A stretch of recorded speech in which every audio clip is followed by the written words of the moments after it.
Ending up in bad relationships is one of the big glaring risks for people who grow up with abuse and neglect. People treated you badly when you were little, and as an adult, you're now more likely to choose someone who treats you badly. Now, some people with childhood PTSD, when they realize they're in a bad relationship, it's no good, they know it's never going to get better, they're really good at getting out of it. They announce it's over, they pack their bags, they leave. And that's all good, you think, right? But this is exactly when so many people who grow up with trauma are most vulnerable, after they put up the boundary, after they're sitting there enjoying their peaceful life. It's then that past trauma can trigger an irrational urge to go back to the abuser. And that's the moment when you just might make the most destructive decision of your life. My letter today is from someone called Jenny, and she writes, I grew up in a home with an aggressive, physically abusive, and emotionally neglectful father and a codependent, anxious mother. My father would be loving one minute and then explode out of nowhere the next. My mother stayed despite the abuse, and my father had rage attacks where he'd hit my sister or me. He never hit my mother, though he would rage at all of us. I got it the worst, as I couldn't accept that my father was sometimes cruel. He'd have such loving moments, but he'd turn out of control out of nowhere. It's like he was addicted to rage, and it was cathartic for him to blow up. Whoever was around was a casualty. I developed an eating disorder at age 13 to cope. In my adulthood, I've gone through my share of emotionally unavailable relationships of varying degrees. They'd hurt, but eventually I would stop obsessing. Usually it was through unhealthy means with the eating disorder. But last year, at precisely this time, I ripped myself away from the most painful and confusing relationship I've ever experienced. I'll call him Billy. I'm writing because I still have this tape running in my head as the constant background noise of dread and anxiety. There's the guilt for pointing fingers at Billy, then shame for not being enough to be treated well, and generally just this overwhelming feeling that I cannot let go of him. I'm like a dog with a bone. Since I left, I've started to unpack many things I didn't see while in the thick of it, but things keep playing in my mind, repeating the horrible shame cycle.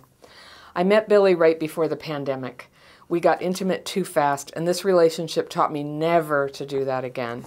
A couple of months into dating, I asked him if he thought we'd hang out after things reopened, and when he responded, let's see how things go, my spidey senses went off, and I told him I didn't want to see him anymore. I'm going to circle that. This is my fairy pencil, and I'm using it to circle some things I want to come back to when I read this letter a second time. I'll read it all the way through, and then I'll come back and see if I can help you, Jenny, okay? I'd been in enough emotionally unavailable relationships to know I didn't want the pain anymore. He took that as an opportunity to call me and try to explain himself, saying, I said that I wanted to see how it went because I didn't want to scare you off, and to please give him a chance. It felt so different from the other guys I dated because he wanted to talk things out, and it seemed like he really cared. Other warnings came, and I'd try leaving, and the reasons got worse, but by then I was hooked. At first, Billy would seem concerned and upset about my wanting to break up and ask me to give him a chance. We were exclusive. He'd say he wanted me, only me, wanted me to be his girlfriend and give this a shot. But then his behavior would indicate otherwise, like being on Tinder. So I tried leaving, and he'd make reasons why I misinterpreted his behaviors. He'd become loving and present again, and I'd stay feeling guilty and confused and terrified to break up, though I knew I had to. The worst happened when we were still relatively new. We had a picnic outside and played Scrabble, and I won and joked about how smart I was. Billy called me the C word for bragging, then told me I could dish it out but not take it when I got upset. I should have left then because that night when we were intimate, he turned into a completely different person. He smothered me with his hand and said, "Shut the F up." He did it repeatedly with such hostility. I froze. I didn't get up and leave. I went through the motions and afterward curled into a ball while he fell asleep. We'd had such good intimacy before, and he'd been so gentle before. I was so confused. When I left Billy's that night, I got to my car and sobbed. I told him that I wasn't okay with how he treated me, and I was done. And the next day he asked if he could call me. He made every excuse in the book for why it happened. He said he thought it was what I wanted. He said we were still getting to know each other, and now he knew not to do that. He joked that the color shirt I was wearing looked too good on me, and he couldn't control himself. He said his boss would vouch that he was a good guy. I could call the boss. He said he was drunk. He'd never do it again. He implored me to give him the benefit of the doubt. I was afraid of the pain, so I stayed. I just felt sheer relief that he kept trying to make it work, and when we were intimate again, he even tried being extra gentle, ensuring I was okay, etc. I told him if he ever did it again, no excuses, I was blocking him for good. We'd have a good month or two. Billy asked me on a couple of trips that he paid for and planned, but I still felt this nagging sense something wasn't right. I was in therapy, and my therapist kept urging me to communicate my needs more clearly. But things kept getting worse. We'd hang out, and sometimes he'd blatantly ignore me, cross his arms, and pretend I wasn't around. He'd say subtle insults. He wouldn't seem present. If I asked about it, he said I was reading into things and being negative. Then we'd have good days, so I would not be able to make sense of it. I started applying for new jobs in grad schools because I knew I needed to focus less on the relationship and more on myself and my goals. And then, the night before I started a new job, he was aggressive during sex again. It wasn't just shut the F up. It was just shut up this time. So I froze again. But I rationalized it wasn't as bad, but it was still bad because he said it and he smiled ear to ear. And I remember thinking it seemed less like a smile and more like him baring his teeth. And I tried leaving him again. Both times it happened. I stated clearly, when you do that, I feel unsafe. If you want to explore this in sex, I'm open, but there needs to be dialogue. I don't want it sprung on me. It's traumatizing. He begged me not to give up on us. He told me he felt sick about it. It all seems like lies in hindsight, but I still don't know. And even though it doesn't matter because it's over, I can't stop obsessing. I finally left when I made it into grad school and realized I've been with him a year, and if it were a healthy relationship, I'd feel supported and like I wasn't making these decisions about moving entirely on my own. When I ended things, he tried to make it seem like it was his idea. It was so confusing. He said he'd be the bad guy if I needed him to be, and he didn't think the whole thing was right for him either. It took all I had to make a final break. It's been 8 months, no contact, 1 year since I saw him. I blocked him everywhere. I even asked him to block me because I didn't trust myself enough not to reach out. I started seeing a new EMDR, trauma-informed therapist. Whereas when I was with Billy, I deferred going to school, I now reapplied to programs that were a good fit. I took art classes. I even won an award for my work. I've never won awards for my art. I start school in the fall. I want to have a relatively clear mind when I start grad school. I still feel broken and vulnerable, though. I blame myself and wonder if I'd been prettier, more intelligent, more easygoing. Maybe he'd have treated me with more respect. Perhaps he'd have been more clear. Perhaps if I'd respected myself enough to keep my boundaries, he'd have genuinely wanted me. I'm also angry with me for staying, like I made it okay. I know my CPTSD caused me to stay because I was so desperate for love. But the rehashing in my head is exhausting, and I'm so drained because I keep replaying all the things that he said and did that I wish I'd seen clearly. I feel like a loser to still be upset and confused a year later. How do I get him out of my head? I'm still confused because he presented this innocent good guy image to the public. I still don't know what was real. I know you also say limerence is for situations with no real relationship. With Billy, there was a commitment on the surface, but underneath it, there wasn't. What's ridiculous is that I'm upset he's still got me blocked. It seemed so easy for him to move on, but I still feel damaged by the situation and like it was just an unreal nightmare. The only good thing about this relationship was that I hurt so badly during it that I began to nurture myself instead of acting on my eating disorder. It's been a year since I acted on that, so I left behind 2 destructive relationships. The problem is, my eating disorder is a memory with 0 emotional charge anymore, but my ex is a memory with way too much emotional charge. I even tried the daily practice and got tired of the broken record. I have fear that Billy never gave a shit, and that means I'm unlovable. I'm tired of my obsession. Please help, Anna. Okay. All right, thank you, Jenny. I've circled a bunch of things here, and I'm going to come back and let's see if I can help you. I'm going to kind of point out stuff that you said to me that I think helps this become clearer, all right? So in your backstory, you grew up with an aggressive, physically abusive, and emotionally neglectful father. Sounds familiar, sounds very much like Billy. And a codependent, anxious mother. Now you're kind of matching your parents. That's what we do. And knowing that, unfortunately, isn't enough to change the behavior. But there it is. There's a total reason why this is happening. You're not to blame. It's how you were patterned growing up. And now's your chance to break the pattern. So your father would be loving one minute, then explode out of nowhere the next. It sounds just like Billy. And your mother stayed despite the abuse. Sounds just like you. Father had rage attacks where he'd hit your sister. Okay, hitting, that's terrible. That's not what's going on now. But I gotta say, I think you were right to worry about that the aggressive sex behavior is a very big red flag. All of his excuses don't really match what he did of coming out of the blue. And so you say with your dad, it's like he was addicted to rage and it was cathartic for him to blow up. It seems like that would explain also Billy. And what I noticed about Billy is that his hostility attacks happened right after a big accomplishment for you, like something as small as winning Scrabble or starting a new job. It was always connected to you taking a big step. Very bad sign.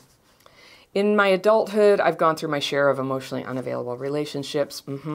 They'd hurt, but you used an eating disorder to not deal with it. So this is progress. You haven't gone back to your eating disorder, and you're feeling the pain and the obsession of the relationship you really don't want to be in, but you feel hooked. So first, I just want to give you permission to let it feel that way and not judge yourself. I'm going to totally address this stuff where you think that if you were just a better person, he would be a better person. It doesn't work like that. He is who he is. And, you know, you're doing great. You didn't return to your eating disorder. So, of course, feelings are going to come back. Of course, the harshness of this is going to come back. And you don't go back to the eating disorder. You're going to ride this out. You can do it. And you've got your EMDR therapist, too, which is awesome. Okay. Still have a tape running through my head as a constant background noise of dread and anxiety. So that makes sense. That sort of emotional backdrop makes sense because you were with somebody who, for whatever reason, like it was never really real. And he did a lot of saying what you wanted to hear, but not a lot of showing up genuinely for what you wanted. And you know what? There's totally a possibility, and we'll talk about this, that you also brought your unavailability to this relationship. There usually is something like that. Like if you find yourself again and again with unavailable people, it usually kind of points to the common denominator being ourselves who are also unavailable. So that's what you're working on now. Not going back to your eating disorder is such a powerful thing to start, you know, coming into yourself and not escaping yourself. And I love that you're not in a relationship right now. That's potentially very helpful. So you got this feeling, I just cannot let go of him. That's okay. You don't have to let go of him. Just do not call that man. Just don't call him, all right? It's okay if you have these feelings. Ride it out. They will die down. So you started to unpack it. Things keep playing in your mind. You met him before the pandemic. What a crazy time. You know, as I'm recording this, it's not really quite over, but the worst of it seems to be over. And sometimes I look back and like 2020, I can barely remember. It was so much isolation. And I think for all of us, we were thrown together with people. We were isolated from people. The worst in us came out. I'm not saying that as an excuse for him. You got a chance to kind of see what his worst is. And it's totally a deal breaker. But for you, I could totally see how it would be hard to leave, especially under those circumstances. Still, you didn't go back to your eating disorder. Yes. Okay. And you went in too fast. That's what happens. You know, if you could have gone 3 months at least, you know, without getting intimate with him, probably you could have seen the red flags first. And it's so much easier to get out of a relationship before you've had sex. After sex, especially if you have attachment wounds, which pretty much everybody who was abused and neglected by their parents has attachment wounds. You know, as soon as sex happens, it's just this huge glomming on attachment happens, and it's very hard to leave, especially if there's also the abandonment wound. Can't leave, it'll make it feel like death. So we stay in relationships where we've known for a long time it's no good. So totally understandable, not your fault. You haven't done anything wrong, it's okay. couple months into dating, you asked if he thought that you guys would hang out after things were reopened. And I'm guessing if you got together before the pandemic, a couple months in, that was still in those heady days when we thought that the lockdown might be, you know, a couple of months or something. You probably thought that. Are we going to still be going out in a couple months? And he said, let's see how things go. And my first thought on that was, well, that actually seems like a rational response. You don't want to make too much of a commitment, but if you've been seeing somebody for 2 months and they don't know if they want to keep seeing you, there it is. You know, it's not that strong yet. It's not abuse. It's not a red flag. It just means it's not that strong. But you say, my spidey senses went off. I believe in your spidey senses. Some of us have those kind of like miswired, but yours keep being very reliable. Every time you thought something was wrong, it was wrong. So a little validation for yourself there. Like, you're good at this. You have spidey senses. And you told him you didn't want to see him anymore when he acted all ambivalent about the future. And you'd been through enough of that sort of thing. And he took that as an opportunity to call you and try to explain himself. And he said he didn't want to scare you off and to please give him a chance. And it felt so different from the guys that I dated before, you say, because he wanted to talk things out. And it seemed like he really cared. And yeah, I would have thought the same thing. You have to see the whole letter in context to put that in context. But that all seems kind of like, yeah, I could see acting like, oh yeah, let's see, because you didn't want to act too into it or something. That kind of makes sense. But other warnings came, and you try leaving, and the reasons got worse, and by then you were hooked. So here we are. We're getting into trauma bonding here, and as I think you know, trauma bonding, it's this psychological phenomenon that happens when love is switched on, and then it's switched off, and it's switched on, and it's switched off. And so you leave. Every time you left because he wasn't loving or he was hostile, every time you left, he would go, no, please, please, please, and he'd have all these reasons and let me explain, and you can just see, I decided to leave, or I tried to leave. You keep using the words, I tried to leave, and it is like you're trying to get up out of quicksand or something, and you just keep getting sucked back in by his words and promises, and then he never keeps them, right? And he said, oh, I want you, only you. He said all that about, you know, monogamy, and it's you, but then he was on Tinder. Oh, yeah, well, I'd say right there is when it was 100% clear. I would try leaving, you said. He'd make reasons why I misinterpreted his behaviors. I bet he did. He'd become loving and present again. I'd stay feeling guilty and confused, terrified to break up, though I knew I had to. So, you know, this is like an energy vampire. He wants you around. He can't give you anything real, but he knows the right things to say to stop you from leaving, and he'll go to any lengths. I mean, he really said some over-the-top things here. The worst happened when we were still relatively new. We had a picnic outside and played Scrabble, and I won, and I joked about how smart I was. He called you the C word for bragging, and then told you that you could dish it out, but you couldn't take it when you got upset. I should have left then, because that night, when we were intimate, he turned into a completely different person. He smothered me with his hand and said, shut the F up. Didn't say F, I'm just saying that for the benefit of listeners. He said it repeatedly, and he said it with such hostility. So yeah, it wasn't playful. It wasn't like a little sex game. It was repeated. It was hostile. It was out of the blue. And you froze. And, you know, anybody who, if there was any chance that what he says is like, oh, I was just, you know, just trying something out. I thought you wanted it. And then he saw you froze. It should have been clear right then. No, it's not what you wanted. It was something that offended and went very badly. So here's another thing. It's wonderfully clear. This guy is dangerous. He's awful. And so you froze and you didn't get up and leave, and you went through the motions and afterward curled into a ball while he fell asleep. You'd had such good intimacy before, and he'd been so gentle before, and you were confused. Yeah. When I left Billy's that night, I got into my car and sobbed. I told him, I guess you texted him from the car, told him I wasn't okay with how he treated me and I was done. And the next day he asked if he could call me. He made every excuse in the book for why it happened. He thought it was what I wanted. He said we were still getting to know each other, and now he knew not to do that. Oh. He joked that the color shirt I was wearing looked too good and he couldn't control himself. He said his boss would vouch that he was a good guy. I could call him. I don't know why, but that thing like, my boss, he's a good guy, call him. That just seems like a classic thing that's in gangster movies of something that manipulative people say when they're just completely full of it and it's not true. All right.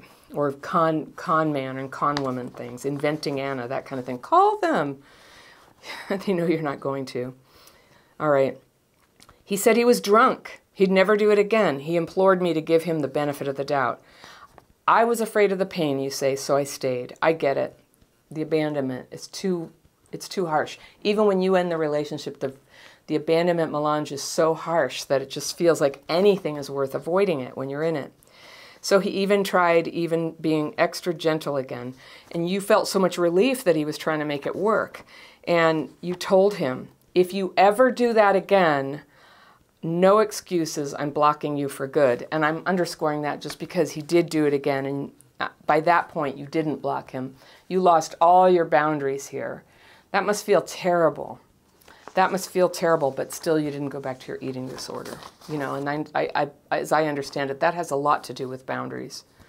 So we'd have a good month or two. He asked you on a couple of trips and paid for it, but something felt wrong. Therapist said communicate your needs more clearly. So I don't know what your therapist was hearing from you, but if they were hearing this, that seems like a misunderstanding of the situation. But, you know, they were hearing a different story, deeper one, I'm sure. Things kept getting worse even. We'd hang out and sometimes he'd blatantly ignore me, cross arms, pretend I wasn't around. Okay, so passive aggressive. He'd say subtle insults. He wouldn't seem present. If I asked about it, he'd say I was reading into things and being negative. Stonewalling, right? Then we'd have a few good days, so I would not be able to make sense of it. So you could make sense of it, but it's that with trauma bonding, you go into denial. You can make sense of it because you're very clear. Like, he was totally abusive, passive aggressive, you know, hostile, and then he would just switch on the niceness whenever he needed to control, turn the dial where you don't leave. So it's not really confusing, but I know what you mean. I totally know what you mean.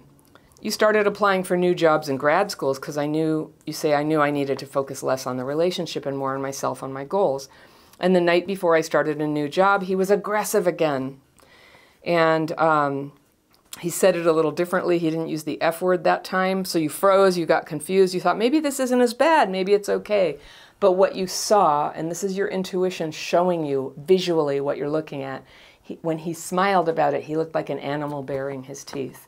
And that's your instincts. Those are your instincts knowing that something dangerous is upon you. And so that's good. Good instincts. Very good. And you have to have a certain amount of clarity to have good instincts coming through like that. So you're doing something right. All right? All right. So instead of leaving and blocking him forever, which was what you swore you'd do if he ever did it again, you stated your needs clearly and said, when you do that, it makes me feel unsafe. And you know what? That's like, I know that thing you're supposed to do. When you do this, I feel like that's going to work in an abusive situation. The problem wasn't that you stated your needs unclearly. The problem is that he's out of control. Yep, and it was escalating. So he begged you, blah, blah, blah. He felt sick about it.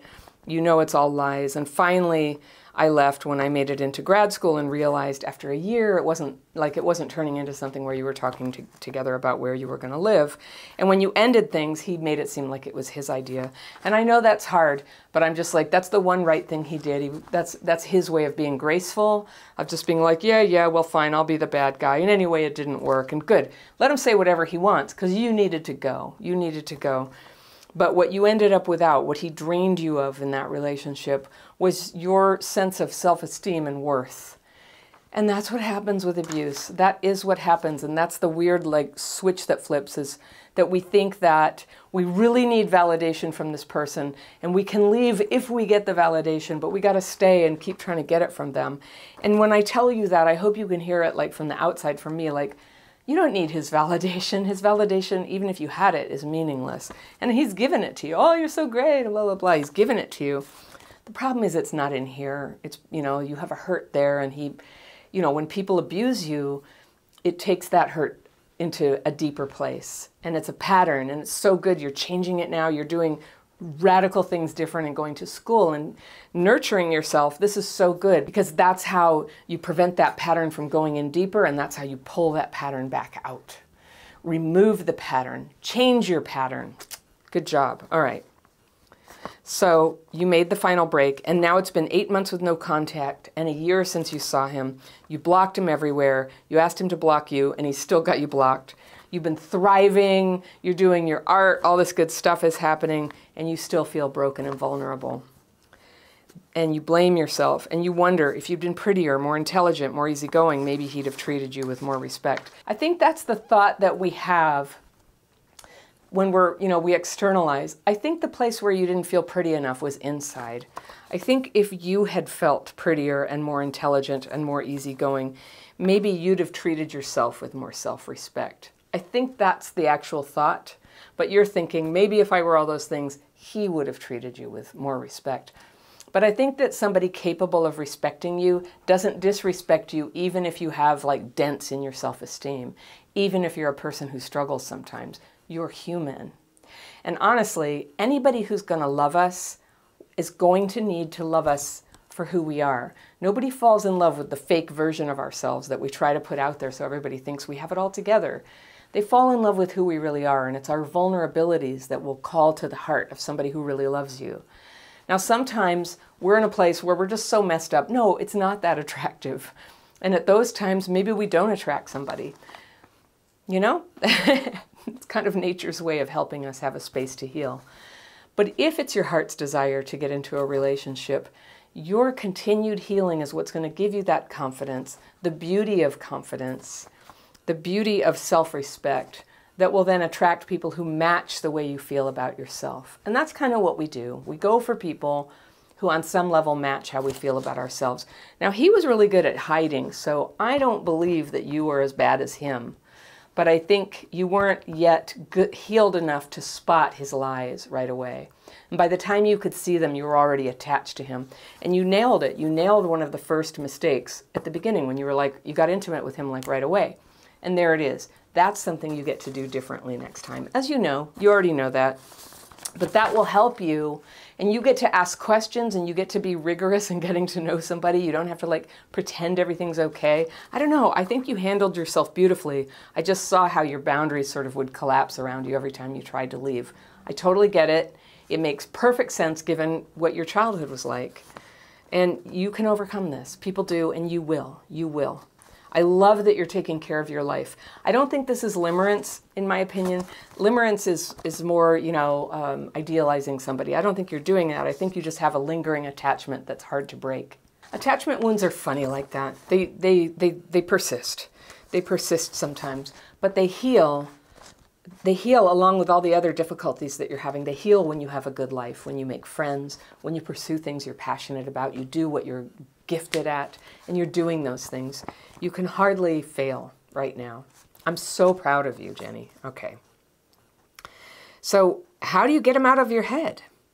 I feel like the loser. I'm still confused. He presented this innocent good guy image to the public, but you know that's what serial killers do, so that means nothing. I still don't know what was real. You do know what was real. You just wrote it down for me. You know what was real. He's a guy who's capable of saying what you want to hear. It never felt right. His hostility came through. That is real. Okay? What's ridiculous is that you're upset he's still got you blocked. That's okay. That's your attachment. That's your pride. We all have it. It's going to pass. Just keep, it's so good. Like when you write to me, it's like two of us talking about it and kind of going, oh yeah, that happens. It just keeps lightening your heart and keeps putting things in perspective, and it doesn't seem like he still got me blocked. I have to get through that. I have to get through it. You don't, that's like the thought that an isolated person has. So that's not what you're doing.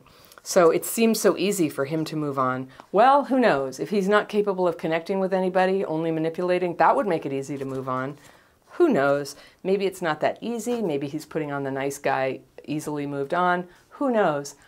But I encourage you to forget all about it. One of the tricks that I think is underrated when you're trying to get over somebody is to put him out of your mind. If you catch yourself thinking about it, have some go-to thoughts that you can think about instead. You know, maybe you like to think about the perfect cappuccino, or you like to think about the feeling when you put your hand in warm earth because you're about to transplant something out of a pot.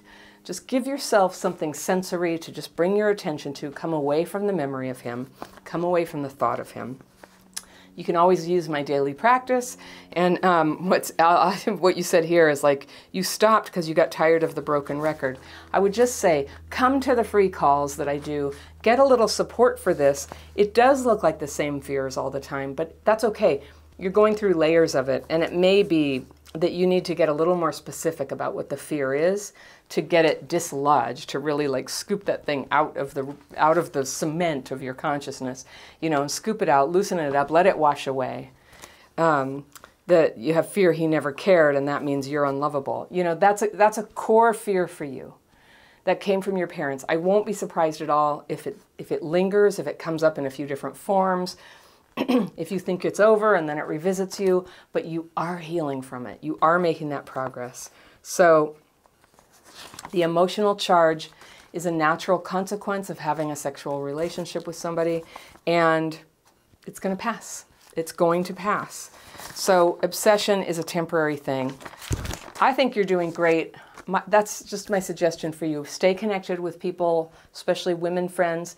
Keep the people around who you can talk honestly about your feelings, who understand.